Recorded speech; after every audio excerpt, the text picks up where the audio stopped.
गीता का श्लोक है, दूसरे अध्याय का 52 नंबर श्लोक, अध्याय सेकंड, श्लोक नंबर 62। श्लोक है, यदा ते मोह कलिलम बुद्धिः व्यतिकरिष्यति तदा गन्तासि निर्वेदं श्रोतव्यस्य। श्लोक दोबारा, यदा ते मोह कलिलम बुद्धिः व्यतिकरिष्यति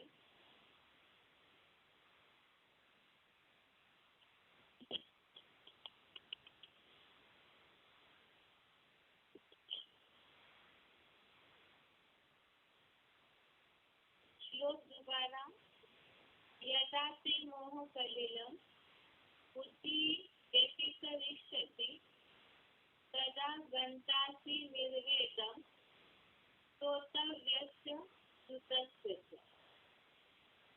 संधि विच्छेद श्लोक का, यदा ते मोह कलिलम बुद्धिः व्यतिकरिष्यति तदा गन्तासि निर्वेदं श्रोतव्यस्य श्रुतस्य। संधि विच्छेद दोबारा, यदा ते मोह कलिलम बुद्धिः व्यतिकरिष्यति तदा गन्तासि निर्वेदं श्रोतव्यस्य श्रुतस्य। अभी शब्दों का अर्थ देखते हैं। यदा ते अर्थात जब तेरी बुद्धि अर्थात बुद्धि श्रोतव्यस्य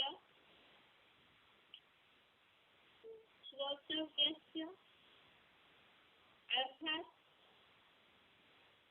सुनी सुनाई, श्रोतव्यस्य श्रुतस्य।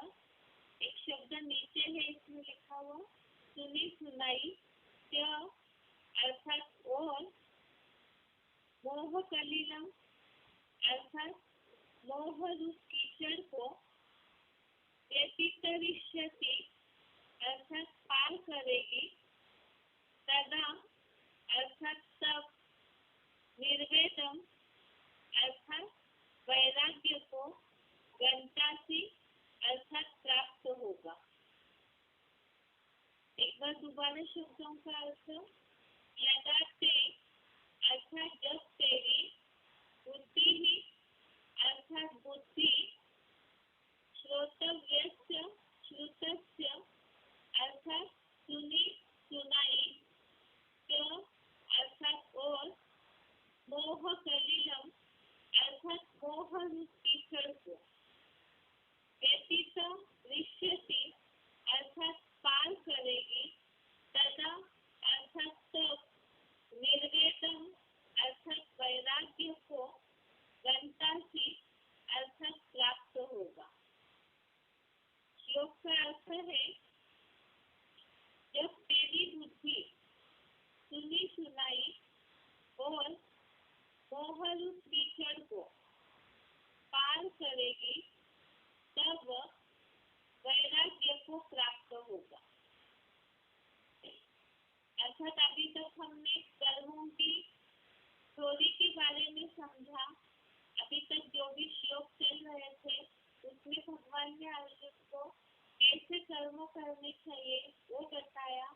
कर्मों के फल में आसक्ति नहीं होनी चाहिए, सफलता असफलता में भी बराबर रहना है, समत्व ही योग है। और कल के श्लोक में बताया कि ऐसे जो कर्मयोगी ज्ञानी जन है वो कर्म विश्व कल्याण के फल को भी प्राप्त करके विशेष रूप से बंधनों से मुक्त हो जाते हैं। तो परम पर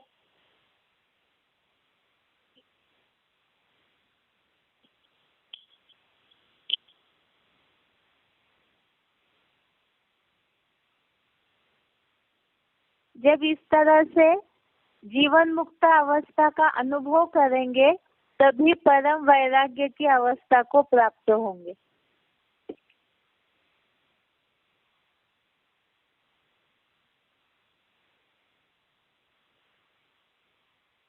तो आज के श्लोक में अभी तक तो कर्मों की बात समझते रहे। अभी बात है यहाँ समझने के लिए कि वैराग्य की अवस्था को प्राप्त होने के लिए सबसे जरूरी है कि सुनी सुनाई बातों से पार होना। इसके लिए तो मुरलियों में भी हम सुनते हैं, नीचे मुरली पॉइंट भी लिखा हुआ है। मुरली की तारीख है 30 जनवरी 71, मुरली डेट 30 जनवरी 71। पॉइंट है, सुनी सुनाई बातों पर ही भारतवासियों ने दुर्गति को पाया है, अभी भी पाते जा रहे हैं। तो ये तो पुरुषार्थी जीवन का सबसे मेन पुरुषार्थ है। इसलिए क्योंकि जैसे हमने बेसिक कोर्स में भी समझा है कि मन बुद्धि को ही सबसे पहले संग का रंग लगता है और उसी के कारण पतन का मूल कारण वही है। और आत्मा जो भ्रुकुटी के बीच में निवास करती है, उसके सबसे नजदीक ये दोनों ज्ञानेंद्रियां है, एक तो आंखें और दूसरा कान।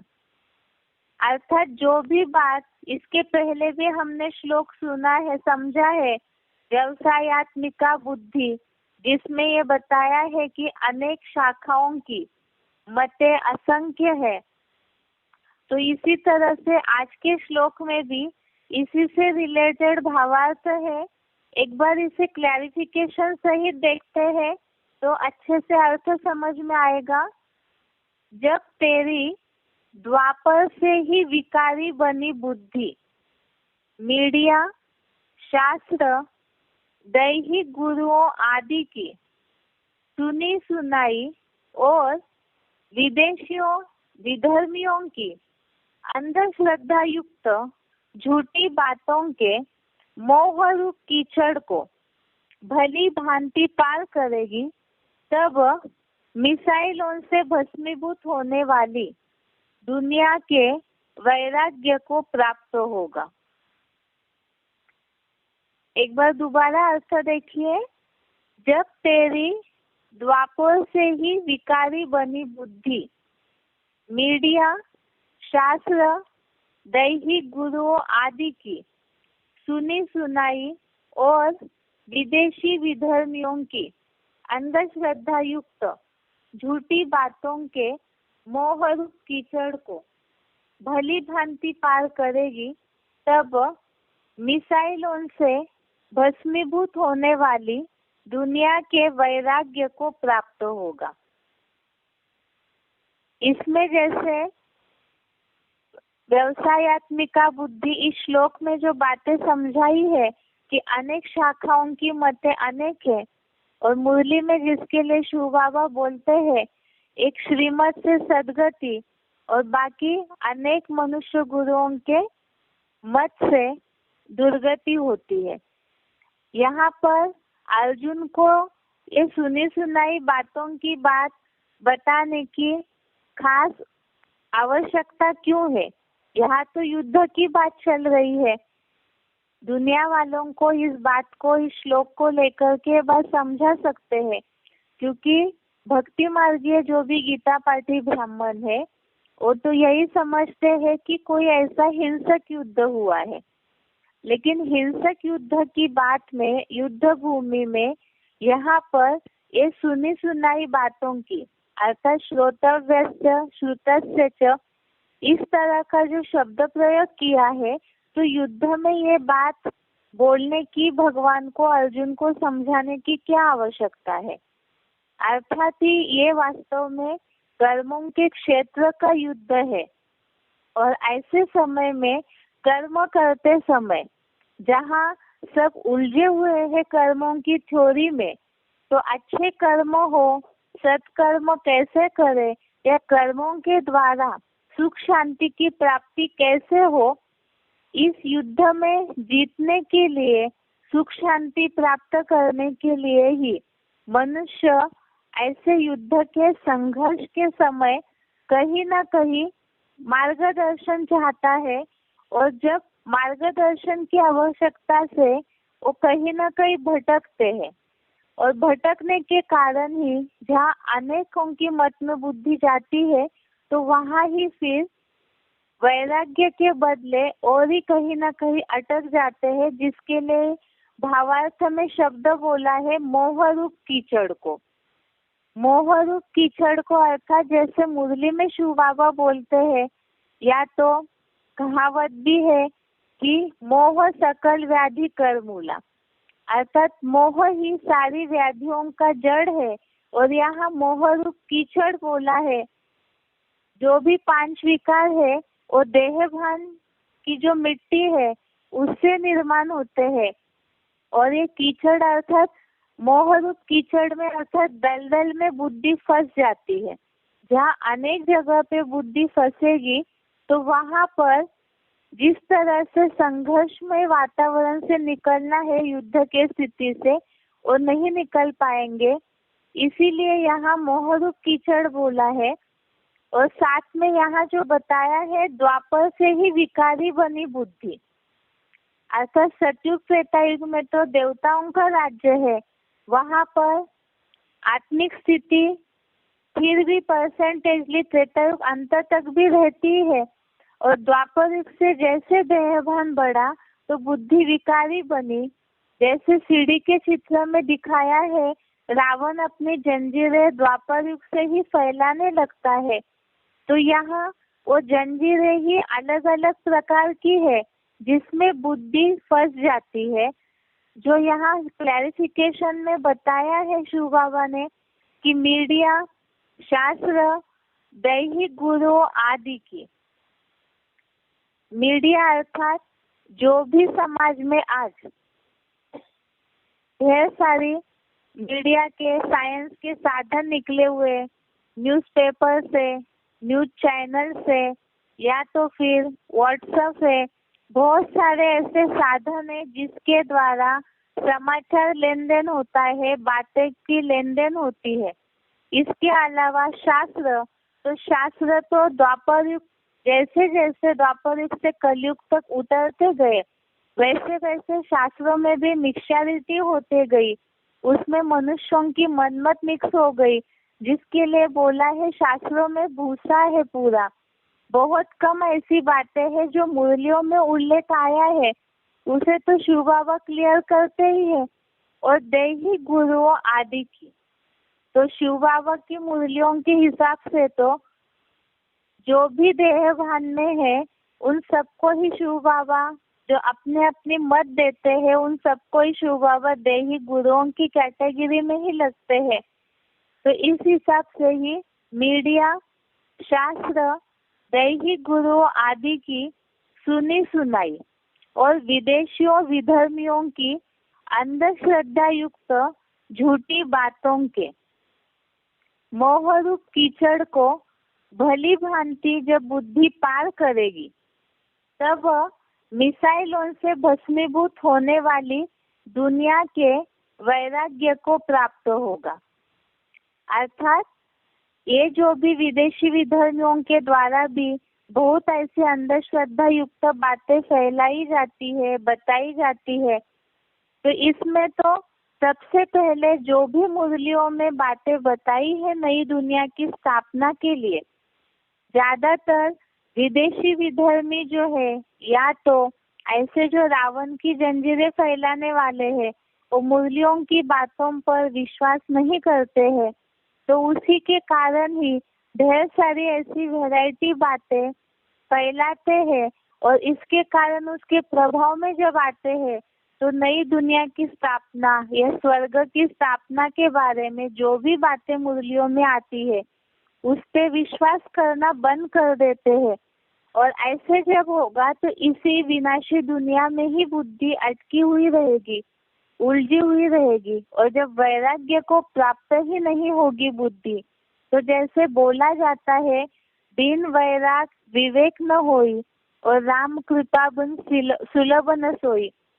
अर्थात जब तक वैराग्य नहीं आएगा तब तक विवेक बुद्धि अर्थात जो ज्ञान है, समझ है, वो सही रीति से नहीं आएगी तो परमात्मा के पाठ को यथार्थ रीति पहचानना है। पहचान करके जो वर्षा प्राप्त करना है वो वर्षे की प्राप्ति भी नहीं कर सकेंगे। बाहर की दुनिया वाले तो इन सब बातों में उलझे हुए है ही, और उसी के साथ साथ वो शिव बाबा का जो कार्य चल रहा है सचखंड स्थापन करने का, तो उसके बारे में भी ऐसी ढेर सारी वैरायटी बातें फैलाते हैं जिसमें अटक करके लोग जो बताया ऐसे मोहरूप कीचड़ में फंस जाते हैं। जब दलदल में फंस जाते हैं तो उससे निकलना मुश्किल हो जाता है। ये तो मीडिया है, शास्त्र है, ये सब देहभानी जो लोग हैं उनके द्वारा ही तैयार की हुई बातें हैं, जिसके लिए मुरलियों में शिव बाबा बोलते हैं कि ऐसे ऐसे ग्लानी के एटम बम तैयार करते हैं।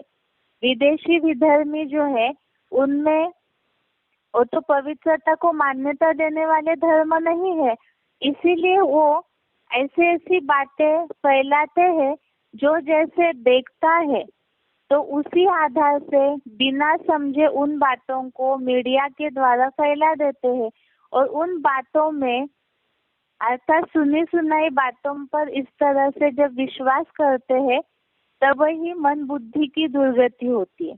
ये तो बाहर की दुनिया की मीडिया की बातें हो गई, या जो शास्त्र भक्ति मार्ग में बने हुए हैं उनकी बात हो गई, या दैहिक गुरुओं की। लेकिन ब्राह्मणों की दुनिया में भी अगर जैसे ज्ञान में चलने वाले जो भी है नंबरवार पुरुषार्थी, तो ये बात तो परसेंटेजली सभी समझते हैं कि मीडिया में बहुत ऐसी बातें हैं जो झूठी बातें फैलाई जाती है, शास्त्रों में भूसा है, ये सब बातें तो मुरलियां सुनते सुनते अब तक समझते आए हैं। लेकिन ब्राह्मणों की दुनिया में भी जो बेहद के मीडियाज है ऐसे ऐसी बातें फैलाते हैं। आजकल साइंस के साधन तो ऐसे निकले हैं, जैसे लौकिक दुनिया में या तो बाहर की दुनिया में जो एटम बम बनाते हैं, तो आजकल ऐसे सिस्टम बना है कि एक बार रिमोट दबाया तो बम विस्फोट होकर के उसका जो विषैला तत्व है बहुत दूर तक फैलता है, जिसके कारण अनेकों के जीवन को नुकसान पहुंच जाता है। ब्राह्मणों की दुनिया में यहाँ है अनिश्चय रूपी मौत, और यहाँ पर भी व्हाट्सएप के द्वारा या तो बहुत ऐसे साधन आजकल निकले हुए हैं जिसके द्वारा बस एक उंगली के इशारे पर ही ऐसी ऐसी बातें फैलाई जाती है, और उन बातों को देखने मात्र से ही, पढ़ने मात्र से ही, सुनने मात्र से ही, क्योंकि जैसे बॉम्ब का विषैला तत्व अगर थोड़ा भी किसी ने सूंघा तो जरूर जीवन प्रणाली पर उसका असर हो जाता है। इसी तरह से मुरलियों के बरखिलाफ जो रावण संप्रदाय की बातें हैं, अगर एक बार भी ऐसी ग्लानि भरी बातें या जो श्रीमत से मुरलियों से टैली न होने वाली बातें हैं, अगर वो एक बार भी पढ़ ली, कानों से सुन ली, तो उसका असर कहीं ना कहीं संकल्पों पे जरूर होगा। अर्थात तो ग्लानि का विषैला तत्व असर जरूर करता है। इसीलिए बोला हुआ है कि यहाँ मोहरूप कीचड़ है। तो एक तो जिस दुनिया में, जिस समाज में, जिनके भी संपर्क में हम रहते हैं, तो वो भी कहीं ना कहीं जंजीर में बुद्धि फंसी हुई रहती है। और ब्राह्मणों की दुनिया में तो यहाँ जो सोने की, हीरे की जंजीर बोला हुआ है, तो कई बार है तो सभी देहधारी धर्मगुरु ही, सभी अपने अपने हिसाब से मुरलियों की बातों को लेते हैं, और उन मुरलियों की ऐसी ऐसी बातें जिन्होंने जो समझा है उसी आधार से वो बातें अगर बुद्धि में जाती है, उसे टैली नहीं किया श्रीमत से, तो बुद्धि फंस जाएगी और फंसेगी देह भानियों के बीच में। तो जिस तरह वैराग्य को प्राप्त होना है वो भी नहीं होगा। तो ये भी एक कर्मों की थ्योरी है जिसमें सुनने का कर्म तो किया और सुनी सुनाई बातों पे विश्वास भी किया, तो ऐसे विषैले तत्व कान में जाएंगे, संकल्पों पे असर करेंगे, तो पुरुषार्थी जीवन में दुर्गति होगी। जिस तरह से इस महाभारी महाभारत युद्ध में पार होना चाहिए, तो वैसे पार नहीं कर पाएंगे। जो बोला है, पाना तो है जीवन मुक्ति का वर्षा, सदगति का वर्षा, लेकिन सुनी सुनाई बातों पे विश्वास करने के कारण दुर्गति को ही पाएंगे। जो मुरली पॉइंट लिखा हुआ है नीचे, सुनी सुनाई बातों पर ही भारतवासियों ने दुर्गति को पाया है, अभी भी पाते जा रहे हैं। जैसे सच्ची गीता खंड 1 में श्रीमद् के बहुत ऐसे पॉइंट्स दिए हुए हैं, जिसे पढ़ने से समझ में आएगा कि मुरलियों की बातों के अलावा और कहीं भी अगर बातें सुनते हैं, उन पे विश्वास कर लेते हैं, तो जिस तरह से इस दुनिया से वैराग आना चाहिए वो नहीं आएगा। इसीलिए ज्ञान में चलने वालों के लिए तो एक खास श्रीमत है और एक खास श्लोक है। इसके पहले भी हमने इससे रिलेटेड, श्रीमत से रिलेटेड ही श्लोक समझा, व्यवसायत्मिका बुद्धि, उसमें भी बताया असंख्य शाखाओं की मतें अनेक है, और यहाँ भी विदेशी विधर्मियों की अंधश्रद्धा युक्त झूठी बातें और मीडिया, शास्त्र, दैहिक गुरु, ऐसी रावण की जंजीरें। रावण के जैसे अनेक मुख होते हैं तो अनेक बातें होती है, तो ऐसे अनेक बातों में फंसेंगे तो शिव बाबा की बातें जिस तरह से बुद्धि में जानी चाहिए वो नहीं जाएगी, और जो अवस्था प्राप्त होनी है वो भी प्राप्त नहीं कर सकेंगे। जिसके लिए बोला हुआ है बंधन, ये जो ऊपर के श्लोक में आया हुआ है, बंधनों में अटक जाएंगे, और यहाँ तो हमें विशेष रूप से बंधन मुक्त होना है। तो वो करने के लिए ही खास सुनी सुनाई बातों पर विश्वास नहीं करना है। ये आज के श्लोक का अर्थ हो गया।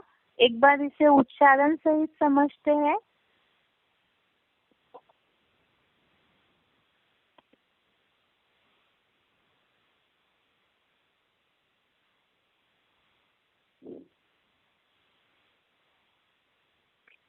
यदा ते मोहकलिलं बुद्धिर्व्यतितरिष्यति तदा गन्तासि निर्वेदं श्रोतव्यस्य श्रुतस्य च। जब तेरी द्वापुर से ही विकारी बनी बुद्धि, मीडिया, शास्त्र, दैहिक गुरुओं आदि की सुनी सुनाई या विदेशियों विधर्मियों की अंधश्रद्धायुक्त झूठी बातों के मोह रूप कीचड़ को भली भांति पार करेगी, तब मिसाइलों से भस्मीभूत होने वाली दुनिया के वैराग्य को प्राप्त होगा। सुनी सुनाई बातों पर ही भारतवासियों ने दुर्गति को पाया है, अभी भी पाते जा रहे हैं। मुरली तारीख 30/1/71 पृष्ठ 4 आदि। यदा ते मोहकलिलं बुद्धिर्व्यतितरिष्यति तदा गन्तासि निर्वेदं श्रोतव्यस्य श्रुतस्य च। जब तेरी द्वापुर से ही विकारी बनी बुद्धि, मीडिया, शास्त्र, दैहिक गुरुओं आदि की सुनी सुनाई या विदेशियों विधर्मियों की अंधश्रद्धायुक्त झूठी बातों के मोह रूप कीचड़ को भली भांति पार करेगी, तब मिसाइलों से भस्मीभूत होने वाली दुनिया के वैराग्य को प्राप्त होगा। सुनी सुनाई बातों पर ही भारतवासियों ने दुर्गति को पाया है, अभी भी पाते जा रहे हैं। मुरली तारीख 30/1/71 पृष्ठ 4 आदि।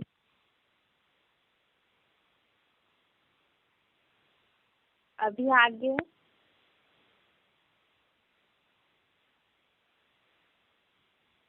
इसी श्लोक से सिलेक्टेड पॉइंट है। वार्तालाप नंबर 1457, डिस्कशन नंबर 1457।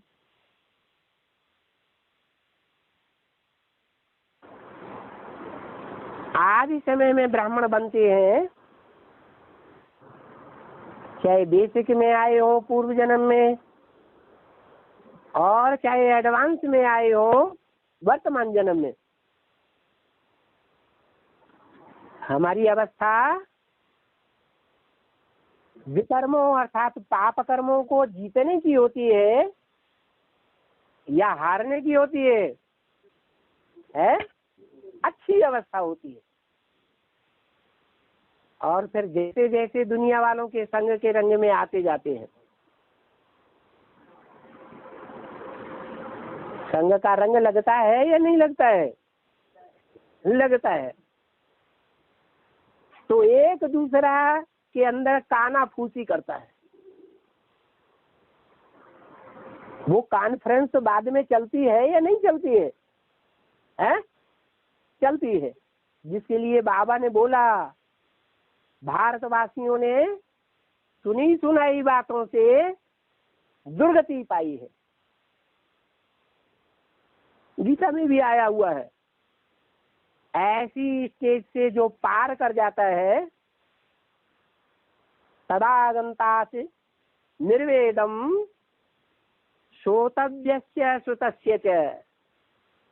सुनी सुनाई बातों से जिसको वैराग आ जाता है, ये सब झूठ बोलने वाले, हम किसी के चक्कर में आने वाले नहीं, एक शिव बाबा दूसरा न कोई।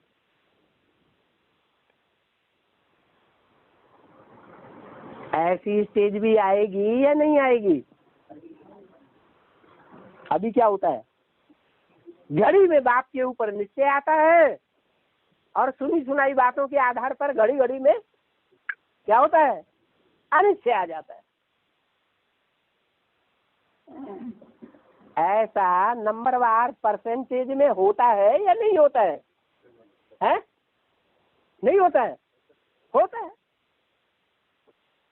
लेकिन ऐसी भी स्टेज आनी है अंत में, जबकि हम किसी की सुनी सुनाई बातों पर विश्वास नहीं करेंगे। जो शास्त्र में भी बोला हुआ है, सदगुरु निंदक ठौर न पावे।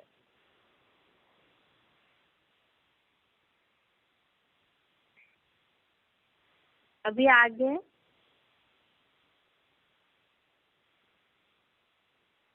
बेसिक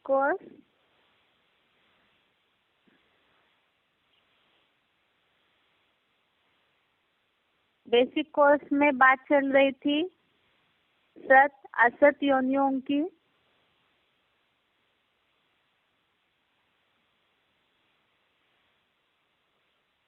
जो अभी तक हमने समझा है, मनुष्य आत्मा 84 लाख योनियों में नहीं आती है, 84 जन्म लेती है केवल। जिसके लिए हमने समझा था कि पाप का दंड भोगने के लिए मनुष्य रूप में ही बहुत सारे दुख भोगता है। और भी ऐसे बातें समझिए जैसे जनसंख्या की बातें, मनुष्य ही पशु जैसी चलन चलने लगता है। शास्त्रों में भी पुनर्जन्म के जो उदाहरण आए वो भी समझे। और भगवत गीता में भी मनुष्य पापों का दंड भोगने के लिए मनुष्य रूप में ही ऐसे दुखदायी जन्म मिलते हैं, जैसे स्त्रिया वैश्य शूद्र, इसे पाप योनियों के रूप में उल्लेख बोला हुआ है गीता में। और साथ में ही जो काम क्रोध अहंकार घमंड ऐसे विकारों से भरे हुए हैं, उन्हें आसुरी योनि बोला है। जो मूढ़ा जन्मनी अर्थात ऐसे अधम गति में ही जन्म लेते रहते हैं, ऐसे उल्लेख भगवत गीता में आया है। उसी के साथ साथ ही जैसे कि पशु योनियों के रूप में अलग से कहीं नहीं बोला है, लेकिन आसुरी योनि के रूप में ही जो जन्म लेते हैं उसे ही वास्तव में दुखदाई योनि बोला है, जो पापों के दंड के रूप में भोगते हैं। कल जैसे हमने समझा था एक श्लोक गीता का, गीता में सत असत योनियों का उल्लेख आया है। बहुत से ऐसे लोग हैं गीता पाठी ब्राह्मण जो सही रीति से गीता को पढ़ते हैं तो वो इन बातों को जरूर समझेंगे। सत और असत इन दो शब्दों में वास्तव में अर्थ समाया हुआ है। सत माना सत्य और असत माना असत्य। लेकिन भगवत गीता के हिसाब से देखते हैं कि यहाँ इन दो बातों का योनियों के रूप में उल्लेख क्यों आया है। कल हमने 13वें अध्याय का 21वां श्लोक देखा था, अध्याय 13 श्लोक नंबर 21। इसमें बात आई है कि आत्मा प्रकृति में स्थित, प्रकृति से पैदा हुए 3 गुणों को भोगता है। इसके पहले भी हमने इस बात को समझाया है कि 3 गुण अर्थात सत, रज और तम, ये 3 गुणों को प्रकृति में स्थित, प्रकृति से पैदा हुए 3 गुणों को आत्मा भोगती है। और वास्तव में इसी के कारण, इन गुणों के कारण ही आत्मा प्रकृति के देह रूप पिंजड़े में बंध जाती है, जिसके लिए यहाँ बोला है भावार्थ में, इन गुणों में आसक्ति या लगाव इस आत्मा के सत असत योनियों में जन्म का कारण है। अभी प्रश्न है कि सत और असत योनि क्या होती है। योनिया माना तो जन्म के हिसाब से यहाँ बोला है, तो ये सत और असत योनियों का उल्लेख भगवत गीता में क्यों आया है, और इसका सत रज तम इन गुणों से भी कोई संबंध है क्या। सबसे पहले तो हमने जैसे पाप कर्मों का दंड के रूप में जो 14वें अध्याय का 15वां श्लोक और 16वें अध्याय का 20वां श्लोक देखा, अध्याय 14 श्लोक नंबर 15 और अध्याय 16 श्लोक नंबर 20, इसमें तामसी गुण वाले मूर्ख लोग आसुरी योनि को पाते हैं ऐसे आया है, जिसमें क्रूर मनुष्य ऐसे भी शब्द आया था। अर्थात जैसे जानवर क्रूर होते हैं, हिंसक होते हैं, इसी तरह से जो तामसी गुण वाले हैं, जिनमें अहंकार, घमंड, क्रोध, काम ऐसे विकारी भाव पूरी तरह से भरे हुए हैं, तो ऐसे मूढ़ा जन्मनी अर्थात ऐसे लोग अधम गति को पाते हैं, आसुरी योनियों में जन्म लेते हैं। अब इसमें ये जो तामसी गुण वाले हैं वो आसुरी योनियों वाले हैं, तो इसका मतलब इसके उल्टा जो सात्विक गुण वाले हैं वो जरूर देव योनि वाले होने चाहिए। अब ये इसके लिए भी गीता में कोई उल्लेख आया है क्या, इससे पहले देखते हैं। आसुरी योनियों की निशानियां भगवत गीता में बताई, तो देवताएं योनियों की अर्थात जो पुण्य करने वाले हैं, सात्विक गुण वाले हैं, तो उनकी भी निशानियां गीता में बताई होगी। तो वो निशानियां क्या है जिसके आधार से ही हम सत असत योनियों को समझ सकते हैं। गीता में शब्द आया हुआ है निर्मल लोक का। अभी हमें समझाना है सत योनियां होती क्या है। 14वें अध्याय का 14वां श्लोक देखिए, अध्याय 14 श्लोक नंबर 14। इसमें श्लोक है 14वें अध्याय का 14वां श्लोक देखिए, यदा सत्वे प्रवृद्धे तु प्रलयम याति देहभृत तदा उत्तम विदाम लोकान अम्लान प्रतिपद्यते। श्लोक दोबारा देखिए, यदा सत्वे प्रवृद्धे तु प्रलयम याति देहभृत तदा उत्तम विदाम लोकान अम्लान प्रतिपद्यते। अर्थात जब देहधारी सत्वगुण अति बढ़ने पर प्रलय कालीन महामृत्यु पाता है, तब तो पुरुषोत्तम को जानने वालों के निर्मल स्वर्गीय लोकों की देवताई पीढ़ियों में जन्म पाता है। जैसे भक्ति मार्गीय लोग स्वर्ग कहते हैं ऊपर है, यहाँ ये निर्मल लोक के रूप में जहाँ शब्दांकन आया है भगवत गीता में, और निर्मल लोक अर्थात ही स्वर्गीय लोक है, और ऐसे लोक में सत्वगुण बढ़ने पर जन्म पाता है ऐसे बताया है। अर्थात जहाँ सत योनियों की बात आई है, तो यहाँ पे सत्वगुण अति बढ़ने पर निर्मल लोकों को पाता है। अब ये निर्मल लोक क्या है? लोग जिसे कहते हैं वास्तव में कि स्वर्ग ऊपर है, जहाँ सूरज, चांद, सितारों से भी ऊपर कोई ऐसा लोक है जहाँ पर स्वर्ग है, ऐसे भक्ति मार्गीय लोग समझते हैं। अब ये समझने की बात है कि जब कोई शरीर छोड़ता है तब तो ये देह यहाँ ही नाश होता है और ऊपर आत्मा जाती है केवल, तो ऊपर इस तरह से कोई देवताई लोक कैसे हो सकता है? ये बातें हम आगे समझेंगे अगले टॉपिक में। यहाँ केवल बात है कि यहाँ सत असत योनियों को हमें समझाना है जिज्ञासुओं को। तो यहाँ निर्मल लोक स्वर्गीय लोकों में जन्म पाता है ऐसे बोला है। सत्व गुण वाले निर्मल लोक में जाते हैं। ये निर्मल लोक क्या है और कहाँ रहता है? गीता के ही 14वें अध्याय का 18वां श्लोक देखिए, अध्याय 14 श्लोक नंबर 18। 18वां श्लोक देखिए, श्लोक है ऊर्ध्वं गच्छन्ति सत्वस्ता मध्ये तिष्ठन्ति राजसः जघन्य गुणवृत्तिस्ता अधो गच्छन्ति तामसः। श्लोक दोबारा देखिए, श्लोक नंबर 18। ऊर्ध्वं गच्छन्ति सत्वस्ता मध्ये तिष्ठन्ति राजसः जघन्य गुणवृत्तिस्ता अधो गच्छन्ति तामसः। अर्थात यहाँ पर सभी का गुण अनुसार स्थान बता दिया है इस श्लोक में। भावार्थ में सत्व गुण में स्थित ऊपर जाते हैं।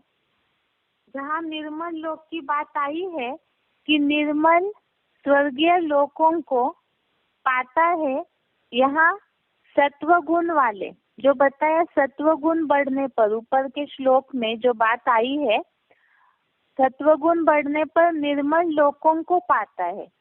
और यहाँ बताया है सत्व गुण में स्थित ऊपर जाते हैं, रजोगुणी मध्य में स्थित होते हैं और जघन्य गुण वृत्तियों में स्थित। जघन्य का अर्थ ब्रैकेट में दिया है, पापियों की हिंसावादी ऐसे गुण में वृत्तियों में जो स्थित होते हैं वो तामसी लोग अधोगति को जाते हैं। अधोगति को अर्थात हमने पहले भी देखा है, अधम गति, दुर्गति को पाते हैं। और यहाँ जैसे क्लैरिफिकेशन में अर्थ अच्छे से लिखा है, रौरव नरक की असहनीय यातनाओं में जाते हैं। अब यहाँ ये भी बात है कि क्लैरिफिकेशन सहित जो अर्थ है वो तो हम ज्ञान में चलने वाले अच्छी रीति से समझ सकते हैं, लेकिन हो सकता है कि बाहर की दुनिया वाले वो जो गीता पढ़ते हैं उसी हिसाब से समझेंगे। इसीलिए जब भी अर्थ समझाएंगे तो इसका जरूर ध्यान रखिए, जिज्ञासुओं को अर्थ समझाते समय जो बोल्ड वाला अर्थ है, जो ब्रैकेट में नहीं है, वैसा अर्थ ही समझाने का प्रयास करें पहले। और जब वो नहीं समझ पाते हैं तब क्लैरिफिकेशन सहित अर्थ समझाए, क्योंकि हो सकता है लोग इसमें बात उठाए कि ये तो आप लोगों का अपना क्लैरिफिकेशन है, लेकिन बाहर की जो गीताएं है उसमें भी इस तरह का उल्लेख आया हुआ रहता है। इसीलिए पहले जो शब्दशः अर्थ है उसी के आधार से जिज्ञासुओं को समझाए। तो जहाँ सत योनियों की बात चल रही थी, सत योनियों की बात के लिए जो बताया कि सत्व गुण बढ़ने पर निर्मल लोक को पाता है, और सत्व गुण बढ़ने वाले जो सत्व गुण में स्थित है वो ऊपर ऊंची स्थिति में जाते हैं, और जो तामसी लोग हैं अर्थात आसुरी लोग हैं वो अधोगति को जाते हैं। अभी बात है सत्व गुण वाले ऊपर जाते हैं, तो फिर ये निर्मल लोक या सत्व गुण वाले ऊपर जाते हैं, तो क्या ये निर्मल लोक ऊपर है क्या?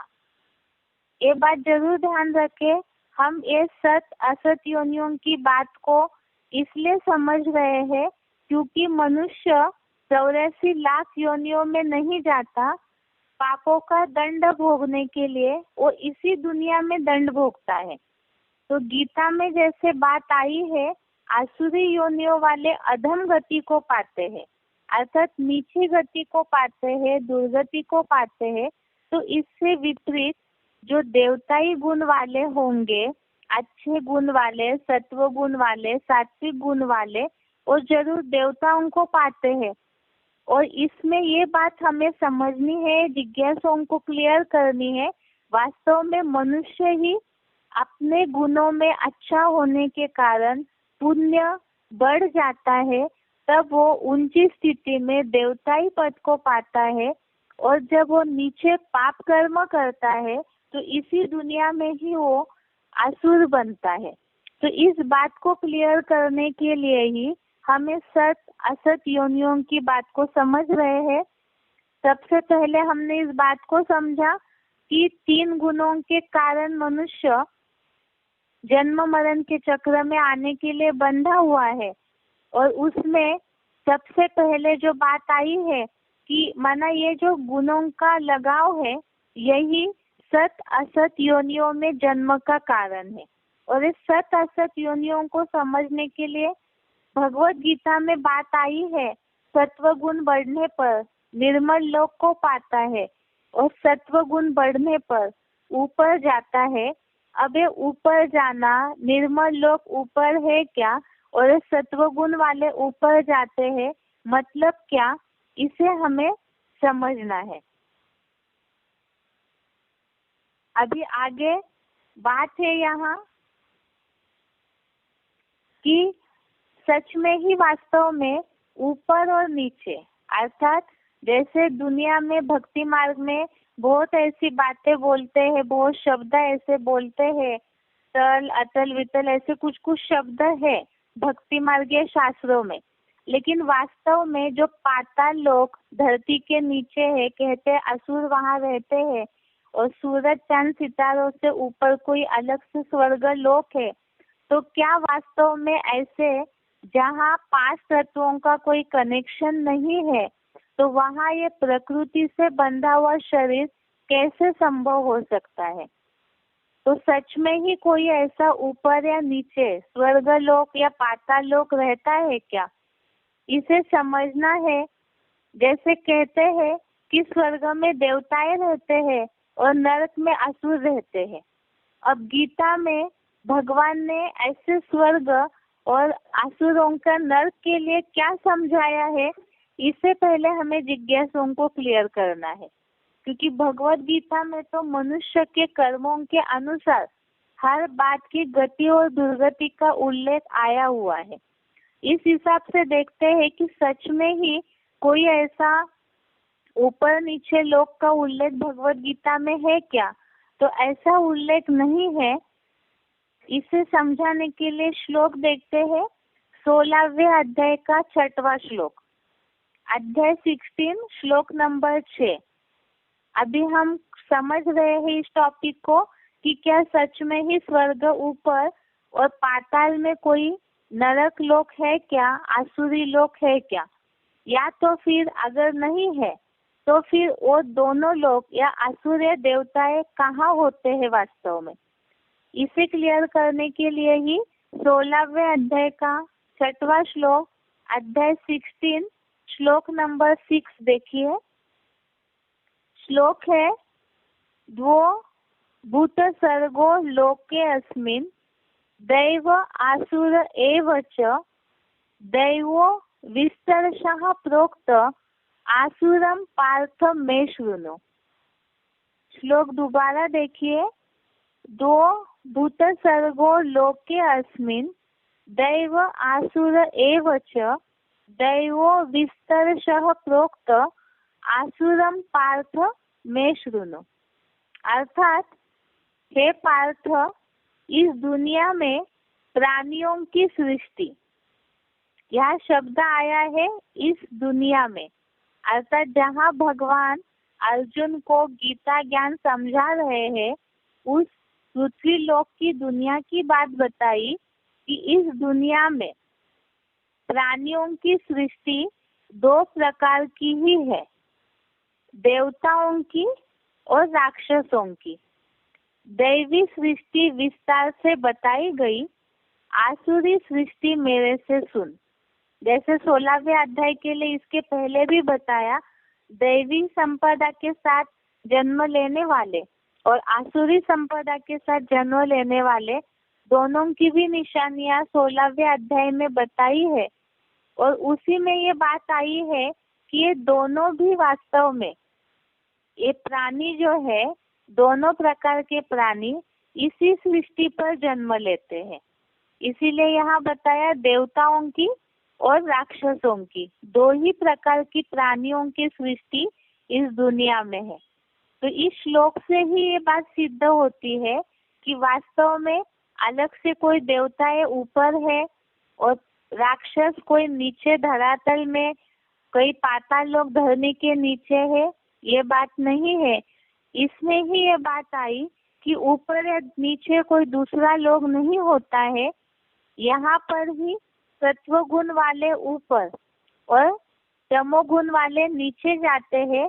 इसका और अच्छी तरह से अर्थ हम भगवत गीता के आधार से ही जिज्ञासुओं को क्लियर करेंगे कि ऊपर और नीचे वास्तव में ये सूरज चांद सितारों से ऊपर और धरनी के नीचे की बात नहीं है, बल्कि यहाँ ऊंची और नीची स्टेज की बात है।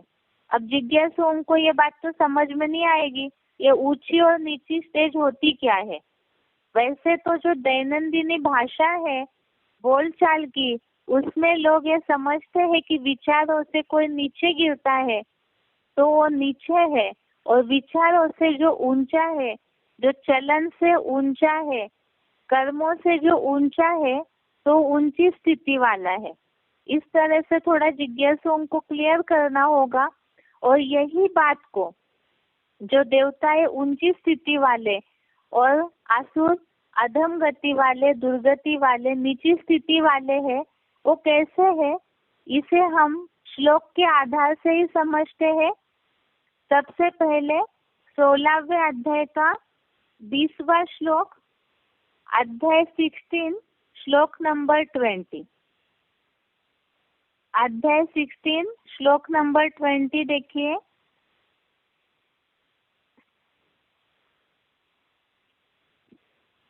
श्लोक है, आसुरीं योनिम आपन्नाः मूढ़ा जन्मनि जन्मनि माम अप्राप्य एव कौन्तेय ततो यान्ति अधमाम गतिम।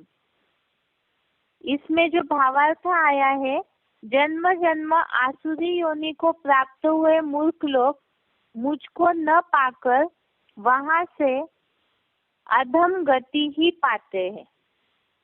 अर्थात जैसे इसके पहले हमने 16वें अध्याय के ही आसुरी योनियों की निशानी वाले श्लोक देखे थे, जिसमें ये बातें आई थी कि जो अहंकार, घमंड, क्रोध ऐसे जो भी है अवगुणों वाले, तो वो सारे ही द्वेष वाले हैं, मुझ योग ऊर्जा का विद्वेष करने वाले हैं।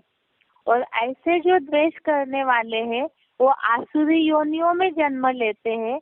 और ऐसे आसुरी योनि को प्राप्त हुए जो मूर्ख लोग हैं वो अधम गति को, अर्थात अति दुखों की अधम गति को ही पाते हैं।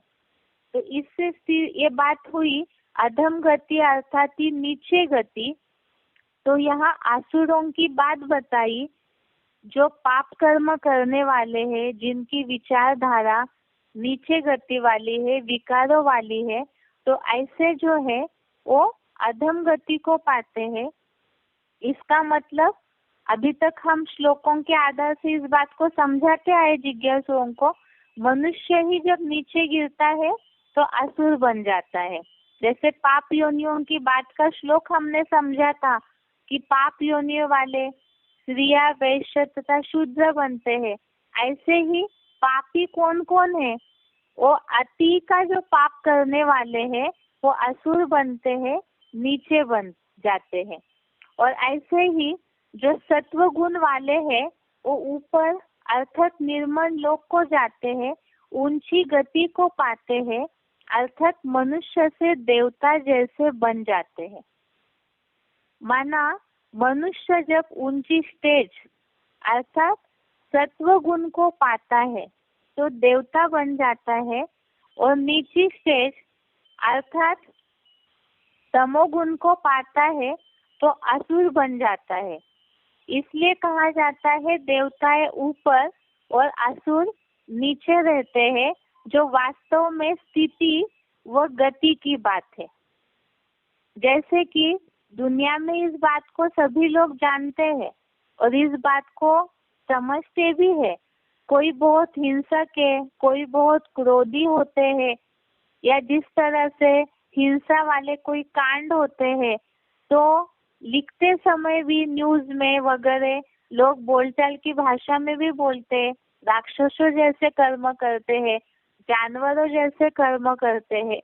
तो लोग इस बात को समझते हैं कि वास्तव में ऐसे जो हिंसक, क्रूरता वाले, क्रोधीपने वाले जो कर्म करने वाले हैं और राक्षसी गुण वाले हैं। लेकिन बुद्धि में जिस तरह से शास्त्रों में अलग अलग प्रकार से वर्णन आया हुआ है, या तो जो भी उनका अलग अलग प्रकार से असुरों का वर्णन बताया जाता है, तो इससे ये समझते हैं कि सच में ही असुर कोई ऐसे अलग चेहरे वाले, सींगों वाले ऐसे कुछ होंगे। ये भावना लोगों की बुद्धि में बैठी हुई है।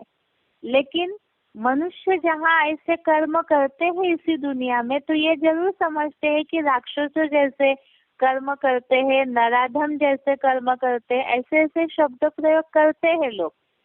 लेकिन इस बात को सही रीति से समझ नहीं पा रहे हैं।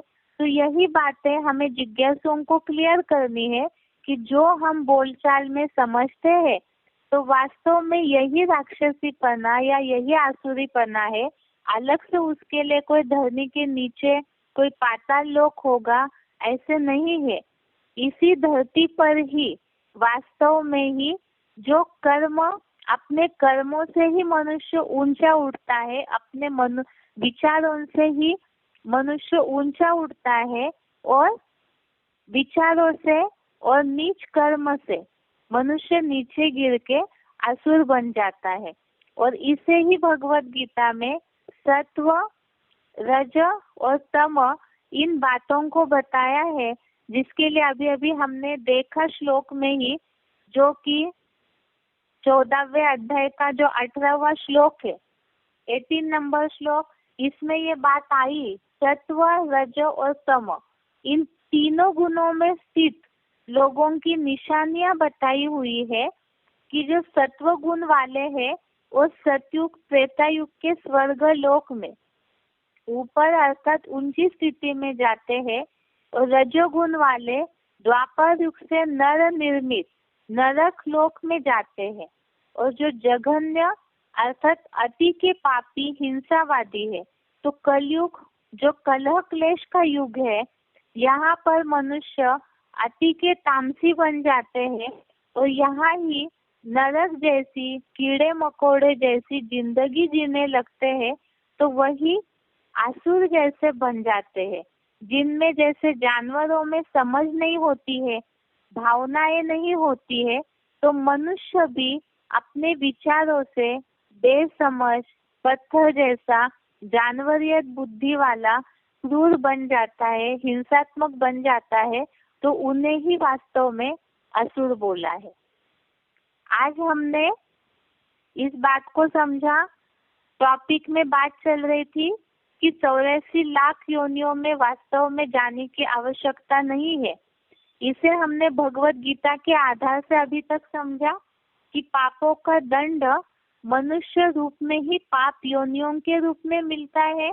और वो पाप योनियों के लिए गीता में पिछले हफ्ते हमने समझा था कि अहंकार, घमंड, क्रोध जो भी 5 विकारों से भरपूर है, तो वो परमात्मा की योग ऊर्जा का विद्वेष करने वाले हैं। और ऐसे जो विद्वेष करने वाले हैं उनके लिए बताया वो आसुरी योनियों को पाते हैं, और ऐसे आसुरी योनियों वाले अधम गति को पाते हैं, दुर्गति को पाते हैं।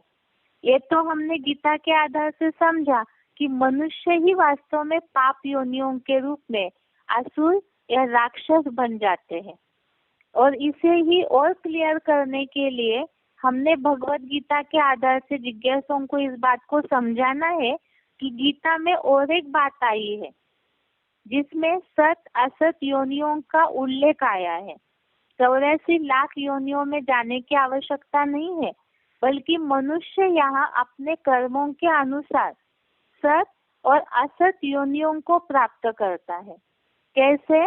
जिसे हमने 13वें अध्याय का 21वां श्लोक देखा, जिसमें ये बात आई है कि देह रूप इस प्रकृति में स्थित प्रकृति से पैदा हुए 3 गुणों को आत्मा भोगती है और इन 3 गुणों में आसक्तियां लगा हुई सत और असत माना देव, दानव और आसुर ऐसे योनियों में जन्म का कारण है।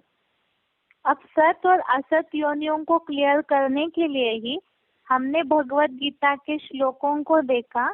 14वें अध्याय का 14वां श्लोक, इसमें ये बात आई है कि सत्व गुण अति बढ़ने पर प्रलय कालीन महामृत्यु को पाता है और पुरुषोत्तम को जानने वाला निर्मल स्वर्गीय लोकों की पीढ़ी में जन्म लेता है।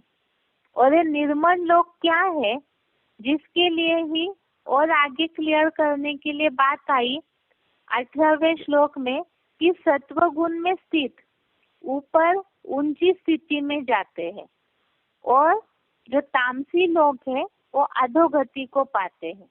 इसी से ये बात सिद्ध हो गई, सत्व गुण वाले ऊपर जाते हैं और तमोगुण वाले अधोगति को आसुर योनियों को नीचे जाते हैं या तो दुर्गति को पाते हैं। अभी ये बात को हमें क्लियर करना है जिज्ञासुओं को कि ये सत्व गुण वाले निर्मल लोक को पाते हैं, ऊपर जाते हैं, मतलब क्या, और आसुर योनि वाले अधोगति को पाते हैं, नीचे जाते हैं, मतलब क्या। तो दुनिया में जो मान्यता है स्वर्ग ऊपर है और नरक नीचे है, इस बात को हमें क्लियर करना है जिज्ञासुओं को कि वास्तव में ऐसे कोई ऊपर या नीचे पृथ्वी के अलावा कोई अलग से लोक नहीं होता है, सब कुछ यहाँ पृथ्वी पर ही होता है। इस बात को भगवत गीता के आधार से ही क्लियर किया है, जो 16वें अध्याय का 6वां श्लोक है, अध्याय 16 श्लोक नंबर 6। इसमें ये बात आई है जो आया है 2 भूत सर्गो लोके अस्मिन्। इस श्लोक में ये बात आई है, इस दुनिया में प्राणियों की सृष्टि 2 प्रकार की है, देवताओं की और राक्षसों की।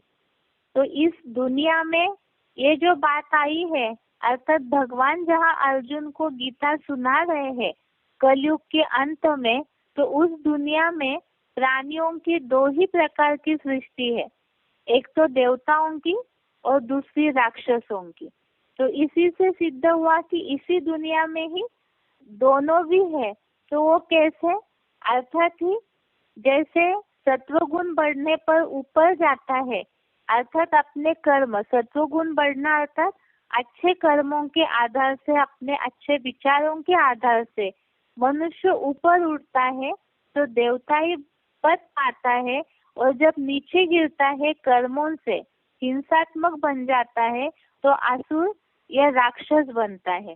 तो अलग से कोई लोक नहीं है वास्तव में, वो दोनों भी इसी दुनिया की बातें हैं, जिसके लिए हमने समझा है कि ऐसे नीच कर्म करने वाले अधम गति को पाते हैं, तो उससे उल्टा अच्छे कर्म करने वाले परम गति को, श्रेष्ठ गति को पाते हैं।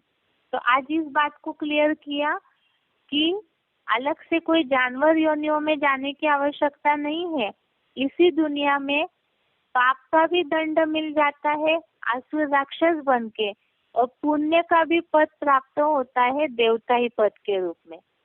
अभी इस बात को जिज्ञासुओं को हमें क्लियर करना है आगे, जैसे साइंस ने भी इस बात को सिद्ध किया है कि पृथ्वी में ही ऐसी जगह है जैसे उत्तर ध्रुव और दक्षिण ध्रुव, जहाँ पर प्राणियों की सृष्टि पनप नहीं सकती है। सूर्य से उचित दूरी जहाँ पर है वहाँ ही जीवन हो सकता है, संभव है। तो इसी के आधार से, साइंस के आधार से भी हम इस बात को क्लियर करेंगे कि वास्तव में जब पृथ्वी पर ही ऐसी स्थिति है तो और ग्रह उपग्रह पर जीवन संभव ही नहीं है।